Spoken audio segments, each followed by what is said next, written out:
tan malcriados que no se sientan si no les digo. Gracias a Dios que podemos venir y decirle juntos, unidos, estas cosas tan lindas al Señor. Gracias a Dios que podemos llegar delante de Él en adoración y honrarle y buscarle como Él se merece. Así que qué bueno, hermanos, que podamos participar así, de esta manera, de la alabanza y de estar en la presencia del Señor. Hoy quiero ayudarles a pensar un poquito, porque creo que cada uno de nosotros puede identificarse con ciertas cosas. Hermanos, ¿alguna vez ustedes vivieron un entusiasmo especial con algo? ¿Hay alguno de ustedes a quien le gustan particularmente las cosas nuevas? A uno las huele. A ver. Tiene olor a nuevo, así decimos. Y todos nosotros alguna vez fuimos niños, ¿verdad? ¿Usted fue niño? ¿Usted fue niña? Bueno, cuando niños, a veces sucede que a un niño le hacen un regalo en particular, y como que se enamora del regalo, ¿verdad? Y luego, porque a mí me pasó, cuando era niño me hicieron algún regalo muy especial, y por ejemplo cuando me regalaron mi primera bicicleta, no la metí a la cama porque era muy grande, pero me faltó, la paré junto a la cama y dormí con ella, ahí que estuviera agarradito. Pero hay niños que hacen esto, tú les regalas algo y tú los ves dormidos, acostados esa noche y están acostados con su regalito. ¿O no pasa esto? ¿Estoy muy equivocado? No, sucede. Ahora, toman el regalito y lo tienen junto a ellos esa noche y la siguiente semana no se despegan de aquel regalito 6 meses después. El regalito está descuartizado y ya pasó aquel momento. Pero esto no solo pasa con los niños, pasa con los adultos también. ¿Recuerdas cuando te compraste aquel carro, aquel auto que tanto habías soñado tener? Aquella noche probablemente dormiste dentro del carro. La primera semana, hasta para ir a la casa del vecino de la siguiente puerta, ibas en el carro. Te ofrecías para hacer el mandado, con tal de ir en el carro. Y todo lo que había que hacer, había que hacerlo porque había que usar el carro nuevo. Y luego ibas en el carro, ibas mirando a los otros así como diciendo, aquí estoy yo, tengo este. Era mi carro soñado. Pasó un año y estás manejando el mismo carro, que el mandado lo haga otro. Y ya no es lo mismo. Y aquel entusiasmo parece haberse ido. Justamente con respecto a eso vamos a hablar un poco a lo largo de este mensaje, y tenemos que prestar atención a lo que la palabra del Señor tiene para decirnos, porque es importante que nosotros le prestemos atención. Ustedes saben que empezamos la semana pasada, entramos en el libro de, un libro bastante importante. Si estuvieron la semana pasada ya saben en qué libro empezamos a leer, ¿verdad? Apocalipsis. Es uno de esos libros de la Biblia que uno a veces, no sé, entra por casualidad a leer algo, por curiosidad tal vez, pero no es de los más frecuentes porque es un poco entreverado, ¿verdad? Para algunos, y no queda muy claro cómo entenderlo. Pero, ¿qué tal si nosotros prestamos atención ahora? Porque los capítulos 2 y 3 de Apocalipsis, la semana pasada leímos el capítulo 1, los capítulos 2 y 3 contienen las 7 cartas a las 7 iglesias de Asia Menor. Y a lo largo de esta semana vamos a estar recorriendo esas 7 cartas. Y hoy viniste para analizar la primera carta. Pero antes de analizar la primera carta, yo quiero compartirte algunas cosas que las 7 cartas tienen en común. Las 7 cartas tienen 7 similitudes, 7 cosas que se reiteran en las 7 cartas y 3 de ellas son literales. Y todo esto en una introducción de un libro que contiene muchas veces ciertos números repetidos. A lo largo de la lectura de Apocalipsis uno encuentra el número 3, el número 7, el número 12, muchas veces reiterado. El 3, el 7, el 12 y el 6, como el número de la imperfección, aparecen repetidos en el libro de Apocalipsis y hay toda una simbología dentro de eso y el libro de Apocalipsis es muy simbológico. Pero yo quiero contarte cuáles son las 7 cosas que las 7 cartas tienen en común. En primer lugar, la primera similitud es que todas las cartas presentan a quien recibe la carta. Y vas a encontrar frases diciendo, escribe al ángel de la iglesia en. Y va a mencionar cada una de las iglesias en particular. Y el ángel de la iglesia, uno lee y uno, les decía la semana pasada, uno se imagina el ser espiritual con alas y todo eso. Pero ¿saben qué? Escribe al ángel de la iglesia, este receptor, el recipiente de la carta, es la iglesia y su pastor. El ángel es el pastor de la iglesia. Escribe al líder de la iglesia. Y es Jesús el que lo está diciendo. Estas son palabras de Jesús. Este es un dictado letra por letra, palabra por palabra, que Juan está tomando de boca del Señor Jesucristo. Primera similitud, el recipiente de la carta. Luego, la segunda similitud es una presentación simbólica de Jesús, que es el autor de la carta. Entonces, ustedes saben, las cartas, cuando uno escribía cartas en la antigüedad, ahora estamos en el siglo XXI, ya no escribimos tanto más cartas, uno ponía el remitente, que es el autor de la carta, y le ponía el receptor, todo en el sobre. Hoy en día miramos los mensajes de texto a ver quién lo escribió porque ahí aparece el nombre, ¿verdad? Pero Jesús coloca quién escribe. Ahora, cada vez que le dice, no dice solamente, miren, les escribe Jesús. No, viene con una descripción simbólica representando quién es. Y en esa descripción simbólica de Jesús hay mucho poder, mucha autoridad.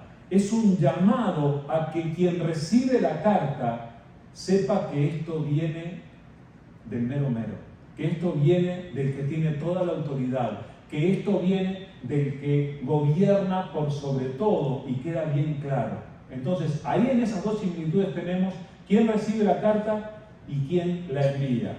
La tercera similitud es una de las que aparece, una frase que aparece en las 7 cartas literal, y dice, yo conozco tus obras. A las 7 iglesias les dice esto. ¿Ustedes conocen este gesto? Mírenme, ¿conocen este gesto? ¿Qué quiere decir cuando uno hace esto? ¿En qué tiene a nadie? Te estoy mirando. Te tengo en mi mirada, mira que te estoy vigilando. Bueno, Jesús, a las iglesias, y esto lo tenemos que recibir nosotros como iglesia, Jesús tiene para decirnos, oigan, yo conozco tus obras. Esta es una de las frases que Jesús dice literalmente a cada una de las iglesias. La otra similitud es que Jesús presenta un detalle de las cosas que Él conoce acerca del pastor y de la iglesia. Y mira que el Señor conoce muchas cosas. Y a aquellas iglesias Él le dijo cosas muy específicas Pero es interesante porque estos son mensajes que luego se extienden a todas las iglesias y estas son cosas que Jesús conoce de nosotros como iglesia y que tenemos que aprender a reconocer. En quinto lugar, la otra similitud es que todas las iglesias, menos una, reciben una reprensión, un regaño. Ya van a ver cuál es la iglesia que no recibe reprensión, pero de todas maneras recibe exhortación. Pero, ¿será que las iglesias merecen recibir un regaño? ¿Una reprensión? ¿Será que nosotros como iglesia merecemos de Jesús un regaño? ¿Saben qué? Probablemente sí lo merezcamos y tenemos que prestar atención. La sexta similitud es el llamado a los que pueden entender, y esta es literal. Aparece esta frase: el que tiene oído para oír, oiga. Y esto va a hacer eco de cuando Jesús enseñaba a lo largo de su ministerio. Jesús repitió una y otra vez esta misma frase: el que tiene oído, oiga. Y esto implica que no todos son capaces de entender, no todos son capaces de recibir lo que el Señor tiene para decir.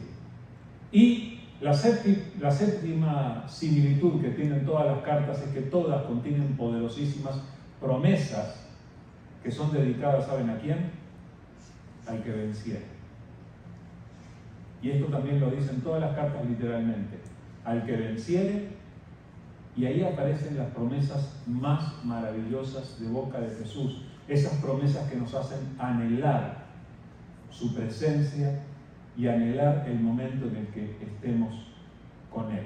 Estas 7 cosas están en todas las cartas y las vamos a ver en la primera carta que vamos a analizar en el día de hoy, que está en Apocalipsis capítulo 2, versículos 1 al 7.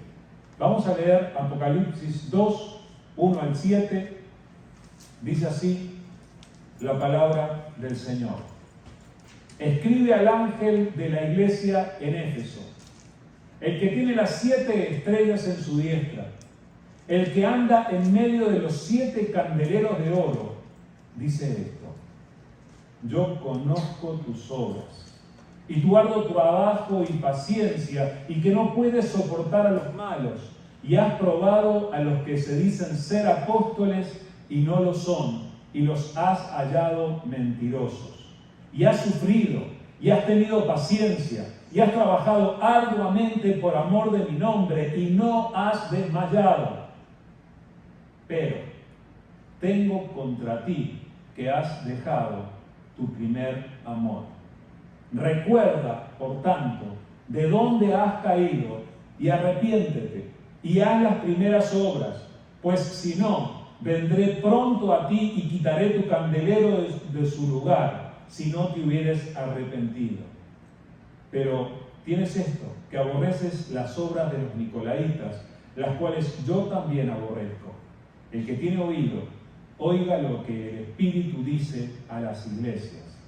Al que venciere, le daré a comer del árbol de la vida, el cual está en medio del paraíso de Dios. Una carta de Jesús. ¿Qué pasa si un día de estos abres tu correo electrónico y encuentras que en vez de un mensaje del tío tal o del compañero de trabajo o de la empresa que quiere que tú saques un préstamo con ellos o lo que sea, encuentras a Jesús mandándote un correo? Una carta directa de Jesús. ¿Se imaginan lo que recibió aquella iglesia en Éfeso? La iglesia en Éfeso había sido fundada por el apóstol Pablo. El apóstol Pablo dedicó en Éfeso la parte más larga de su ministerio. Fue un lugar donde él desde el principio quería ir, pero en su primer viaje le fue prohibido por el Espíritu Santo. Pero cuando fue, él conocía que aquel era un lugar estratégico que iba a alcanzar otras regiones. Y él estuvo un periodo más largo allí. Fíjense los pastores famosos que tuvo la iglesia de Éfeso. Primero el apóstol Pablo, pastor y fundador. Cuando se fue Pablo de allí, ¿saben a quién mandó? A Timoteo. Timoteo fue pastor de Éfeso y estuvo allí un buen tiempo. Pero ¿saben quién vino después como pastor de la iglesia en Éfeso? Juan el apóstol, el autor del Apocalipsis. Por eso él le escribe, el Señor le inspira a escribirle en primer lugar a las iglesias que él conocía, y la primera justamente fue la iglesia de la que él fue pastor. Pastores famosos tuvo la iglesia en Éfeso, y no sabemos quién era el pastor en aquel momento, pero esta iglesia está recibiendo una carta directamente de boca del Señor. Y nosotros siempre decimos que nosotros tenemos una carta de amor que Dios nos dirigió a nosotros. Pero sí, hermanos, tenemos que asumir que aún estas cartas, que vamos a leerlas y de todas ellas vamos a recibir algún mensaje, el Señor nos las dirigió a nosotros. Si bien al principio dice, escribe el ángel de la iglesia en Éfeso, al terminar dice, el que tiene oídos para oír, oiga lo que el Espíritu dice a las iglesias. O sea que este mensaje es para nosotros también. En este mensaje de Jesús hay algo que nosotros tenemos que recibir. Y para empezar lo tenemos que recibir como grupo, como iglesia. Si estás aquí y estás escuchando estas palabras, tú eres parte de esto y tienes que escuchar la voz del Señor. Pero al mismo tiempo, no solo como grupo, sino también individualmente, estas palabras de Jesús nos llegan a tocar muy profundamente y tienen una exhortación para nosotros.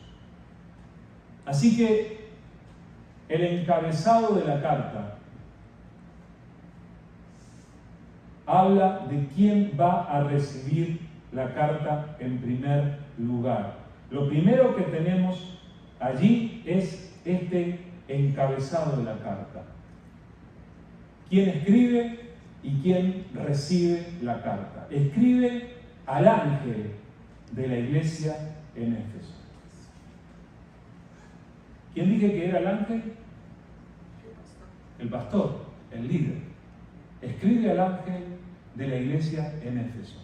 Cuando Juan recibió la revelación, cuando Juan se dio vuelta para mirar quién le hablaba, lo vio a Jesús en una manera muy especial. Lo describe que sus ojos brillaban tremendamente, que su cabello era blanco como la lana, que resplandecía, pero Jesús estaba rodeado de 7 candeleros de oro encendidos, que eran las 7 iglesias. En primer lugar, nuestro Señor, sabemos que Él está sentado a la diestra del Padre en las alturas. En esta revelación nos damos cuenta que lo primero que Él tiene ante su vista son las iglesias. ¿Sabes qué quiere decir esto? Que Jesús nos tiene a nosotros frente a Él. Que Él considera de manera especial la iglesia. Pero luego habla de que Jesús, rodeado de los candeleros, tenía en su mano derecha 7 estrellas.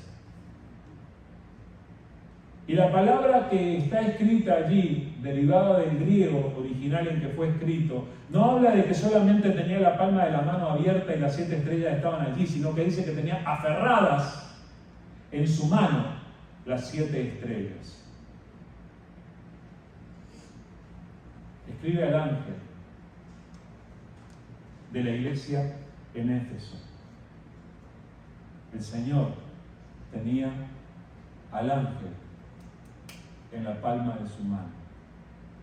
¿Saben qué eso me recuerda a mí cuando Jesús se presentó como el buen pastor en Juan capítulo 10? Él decía que sus ovejas escuchan su voz y la conocen, y Él conoce a las suyas y las llama por su nombre.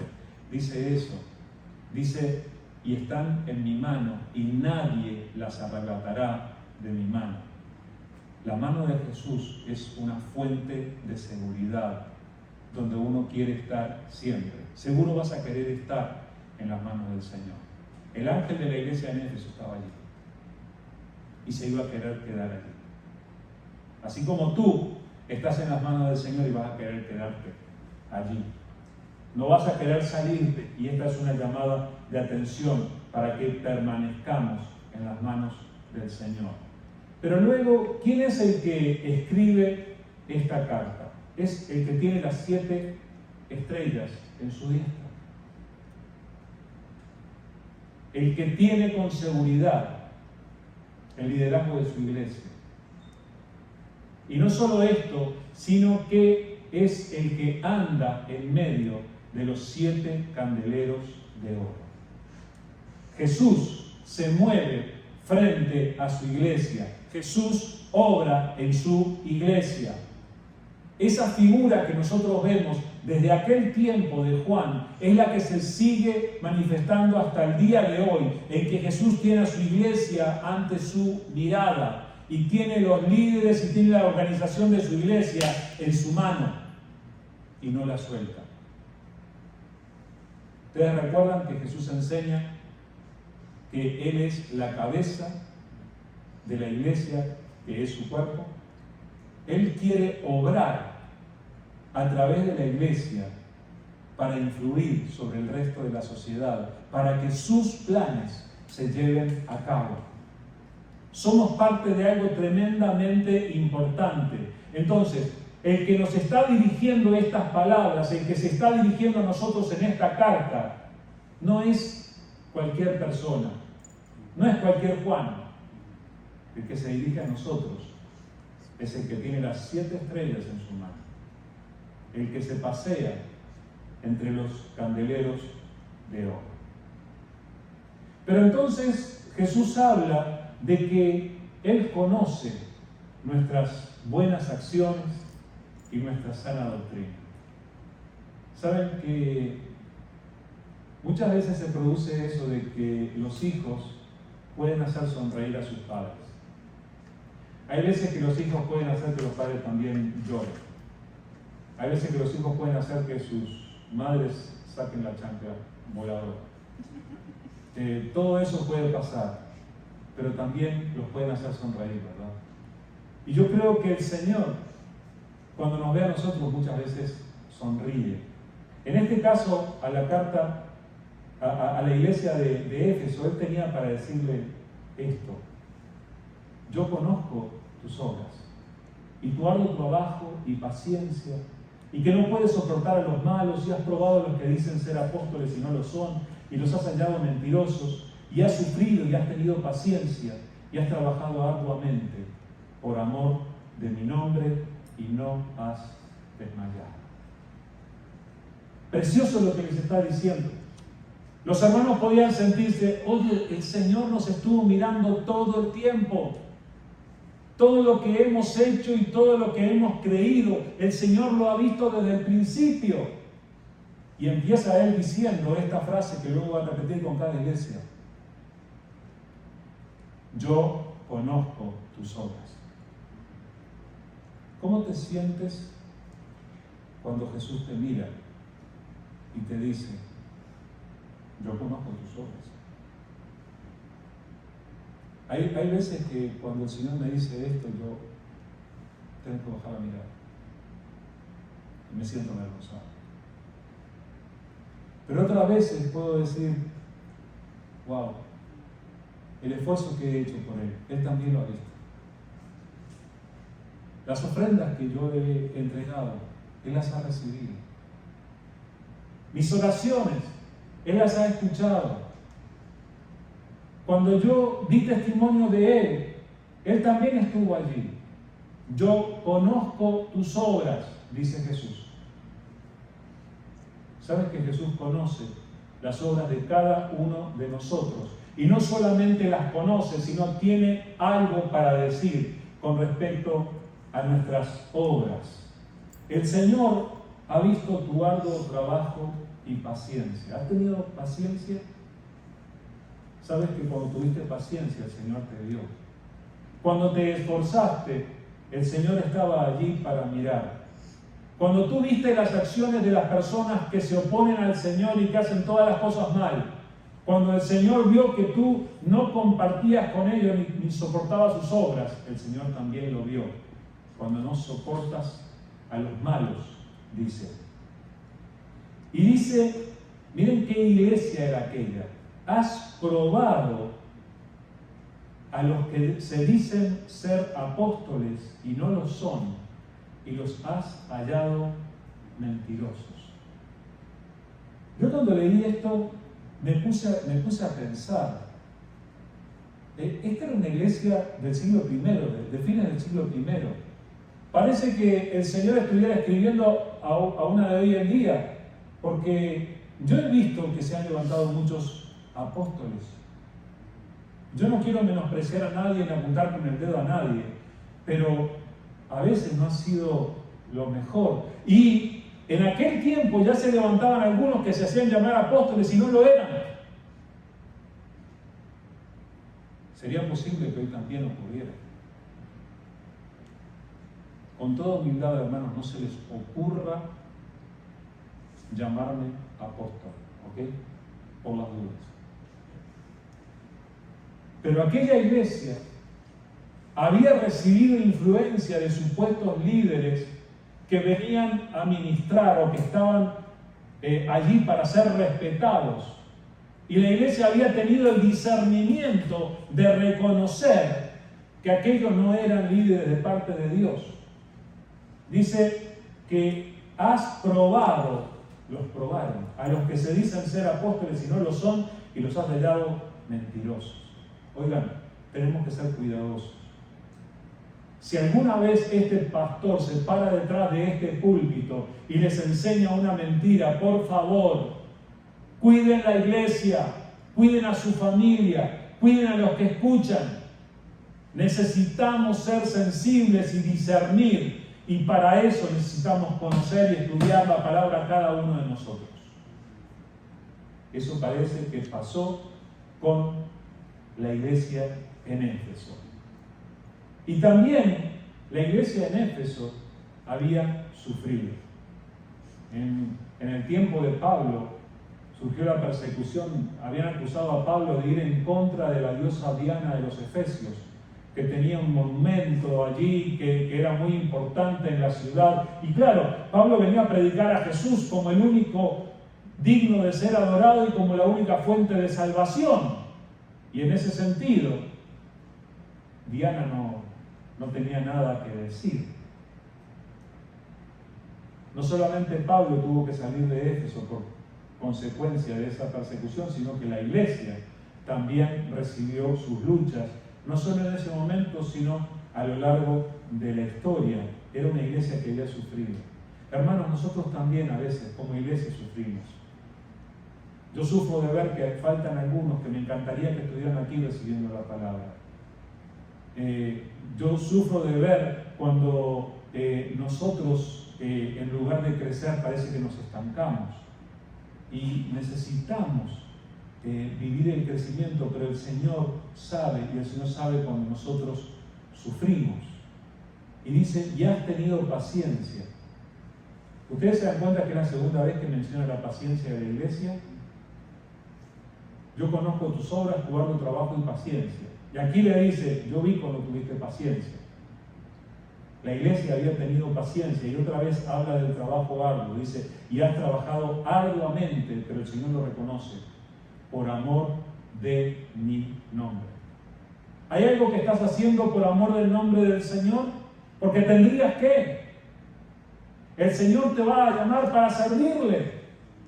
Y el Señor tiene su mirada puesta en todos aquellos que le sirven por amor de su nombre. Y hay algo muy interesante que la iglesia en Éfeso hacía: no habían desmayado. A pesar de la oposición, a pesar de las luchas, a pesar de las dificultades, habían seguido adelante, y en eso son un ejemplo para nosotros. Hermanos, a pesar de los obstáculos que se nos presentan en el camino, tenemos que seguir adelante. Qué bueno todo lo que el Señor tiene para decirle a su iglesia. Lástima que hay una palabra en el idioma español que es nefasta. Es la palabra pero. Es terrible esa palabra. Invierte las cosas. Después de tantas cosas buenas que el Señor ve en la iglesia, viene el regaño, la reprensión. El Señor tiene algo para decirle a la iglesia, que la iglesia tiene que prestar atención porque es una reprensión. Está en el versículo 4. La reprensión dice: pero tengo contra ti que has dejado tu primer amor. ¿Recuerdan lo que les decía del carro favorito cuando lo compraron? Y que al principio salían a todas partes con el carro y que usaban eso, cualquier pretexto servía para hacer algo con aquello, y que luego con el correr del tiempo ya no fue tan así. ¿Saben que con el Señor nos puede pasar lo mismo? Puede ser que vivamos un entusiasmo al descubrir el amor del Señor por nosotros, al descubrir la salvación que Jesús nos ha dado. Pero eso a veces después puede caer en la costumbre y perdemos el primer amor. Jesús venía diciendo un montón de cosas lindas de la iglesia. Me imagino los hermanos de la iglesia estaban sonriendo mientras escuchaban la lectura de la carta, y entonces dice la palabra pero. Y luego dice esta frase: tengo contra ti. Yo no quiero que Jesús tenga contra mí nada. Pero cuando Jesús nos dice esto, nos lo dice en amor. Si Jesús en algún momento viene y te dice: tengo contra ti, va a ser para traerte restauración y para ayudarte a cambiar. Tengo contra ti que has dejado tu primer amor. Has dejado, habla de una acción voluntaria, que a veces es porque uno va cayendo en la indiferencia, va cayendo en la costumbre. Bueno, se me hizo costumbre venir y congregarme, se me hizo costumbre escuchar la palabra del Señor. El Señor quiere más que una costumbre de tu parte. El Señor quiere ser parte activa de tu vida los 7 días de la semana, las 24 horas del día. Y no solamente una costumbre semanal que tienes de venir a congregarte. El Señor quiere ser el primero en tu vida, el más importante, y quiere que tú recuerdes cómo eran las cosas cuando recién comenzaste con Él. Hermanos, tenemos que aprender a recibir el regaño del Señor. Nancy nos leyó este pasaje de Hebreos en el que decía: aún no habéis recibido hasta la sangre combatiendo contra el pecado, y ya habéis olvidado la exhortación que como a hijos se os dirige, diciendo: hijo mío, no menosprecies la disciplina del Señor, ni desmayes cuando eres reprendido por Él. Porque el Señor, ¿a quién disciplina? El Señor al que ama disciplina y azota a todo el que recibe por hijo. Hay ocasiones en las que nosotros no queremos escuchar esto.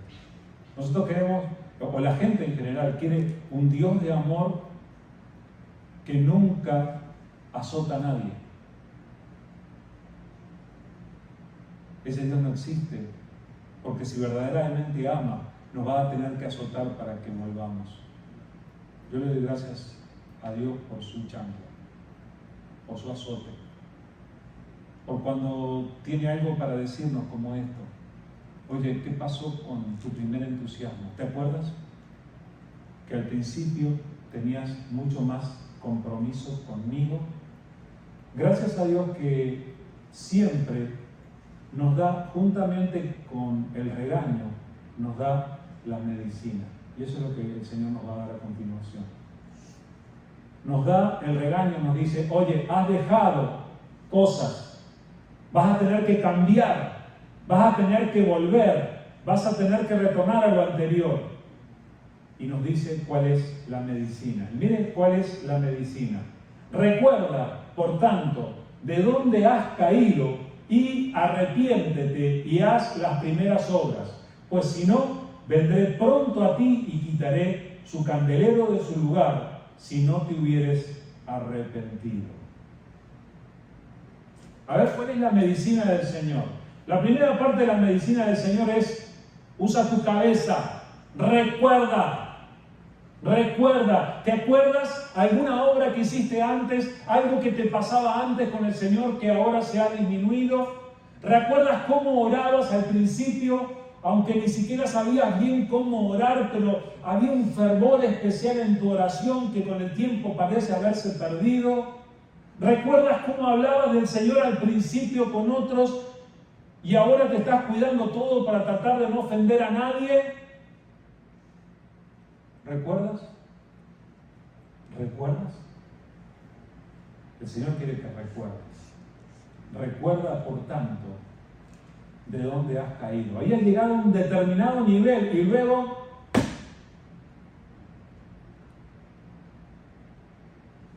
entonces, una vez que has caído, ¿qué tienes que hacer? Arrepiéntete. Arrepentirse siempre tiene el contenido, no solo de sentirse mal. Parte del arrepentimiento es eso de que nos produce tristeza y nos lamentamos de lo que hicimos y ¡ay, qué horrible, qué feo, cómo actué mal! Pero no es solo un sentimiento, no es solo un momento de tristeza, sino que arrepentimiento contiene siempre la decisión de cambiar. Contiene siempre la decisión de volverse hacia Dios porque le has estado dando la espalda y conducirte en su dirección. Siempre arrepentimiento implica cambio. Así que recuerda primero, pero no te quedes con el recuerdo nada más. Y no te quedes con la tristeza porque obraste mal, sino que cambia, arrepiéntete.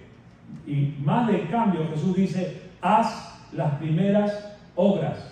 O sea, esto tiene que ver con acción, tiene que ver con hacer cosas. ¿Qué tienes que hacer para el Señor?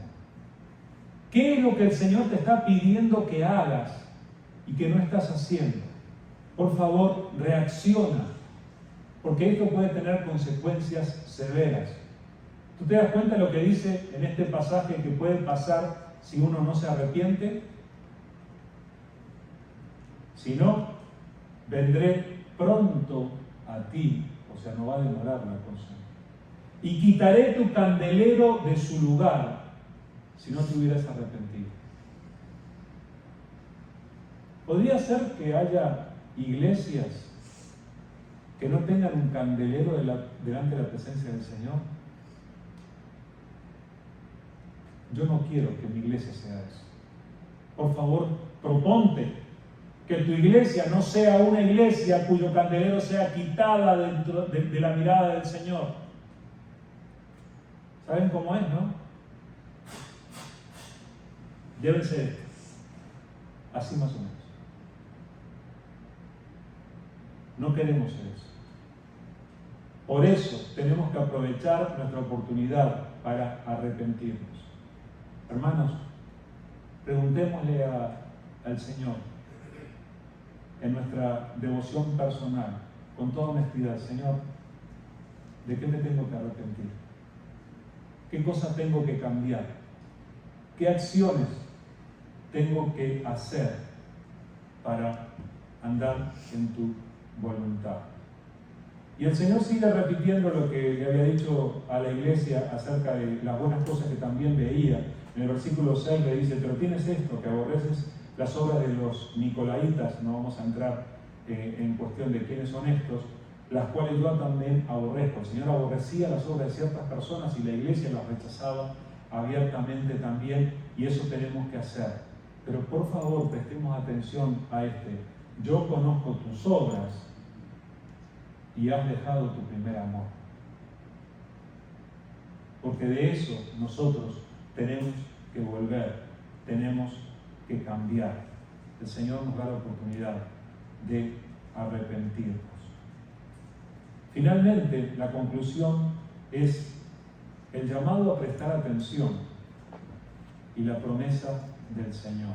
Y estos son maravillosos, hermanos. Y yo les pido que presten atención a esto. El versículo 7 dice: el que tiene oído, oiga lo que el Espíritu dice a las iglesias. Al que venciere, le daré a comer del árbol de la vida, el cual está en medio del paraíso de Dios. Primero, la llamada a prestar atención. El que tiene oído, oiga lo que el Espíritu dice a las iglesias. Miren, es Jesús el que está hablando, y sin embargo es el Espíritu. El Espíritu Santo le está hablando a la iglesia. El que tiene oído, oiga. Esta era la frase que Jesús usaba durante su ministerio. El que tiene oído para oír, que oiga. ¿Se acuerdan? Bueno, esta es la frase que dice que no todos son capaces de recibir la palabra que se dice. Hay personas que escuchan lo mismo, que escuchan lo mismo todos, pero hay algunos que no reciben la palabra. Entra por aquí y sale por aquí. Pero el que tiene oído, y espero que seas tú que estás escuchando, cuando dice oiga, se refiere a que uno aplique lo que el Señor está diciendo. Por favor, vuelve a tu primer amor. El que tiene oído, oiga lo que el Espíritu le está diciendo a la iglesia. Pero luego el Señor nos ama tanto que nos extiende esta hermosa promesa. Pero no es una promesa para cualquiera. Es una promesa para el que venciere. ¿Se dan cuenta que no es para todos esto? Lo que el Señor dice allí no es para todas las personas, es para el que venciere. Y yo cuando leo esto, yo quiero ser de los que vencen, no quiero ser de los que se quedan por el camino. Ustedes recuerdan que cuando Jesús hablaba de los tiempos del fin y de la persecución, Él decía, pero el que persevere hasta el fin, ese será salvo. El que persevera hasta el fin es el que vence. Nosotros tenemos que ser de los que alcanzan la victoria en el Señor. Esos son los que reciben las promesas. ¿Y qué le pasa al que venciere, de acuerdo a lo que dice Jesús? Al que venciere, amo esto, me conmueve. Al que venciere, le daré a comer del árbol de la vida, el cual está en medio del paraíso de Dios. ¿Ustedes se dan cuenta que está hablando del paraíso en tiempo presente?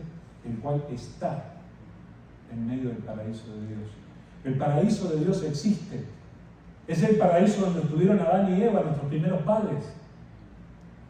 Y este árbol de la vida, ustedes saben que se mencionan especialmente dos árboles, no se mencionan ni la ciruela, ni las manzanas, ni los limones en el paraíso, en el huerto del Edén, pero se mencionan dos árboles.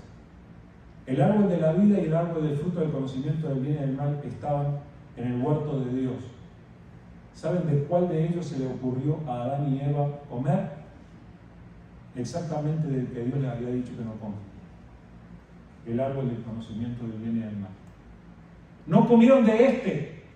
No comieron del árbol de la vida. ¿Saben quién es el árbol de la vida? Es mi Señor y Salvador Jesucristo. Pero aquí el Señor nos extiende una invitación para llegar al paraíso. ¿Saben quién recibió esa invitación también? El ladrón de la cruz, ¿se acuerdan?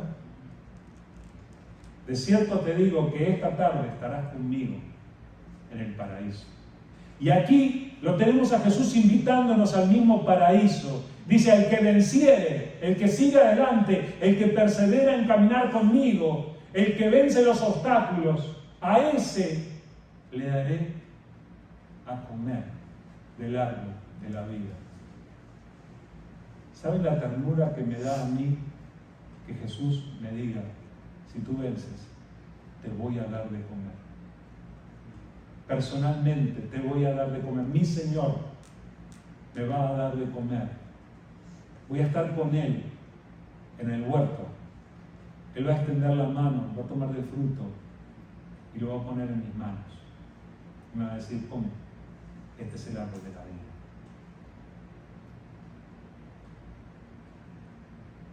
Hay cosas muy buenas que nos esperan, hermanos, si nosotros perseveramos en caminar con el Señor.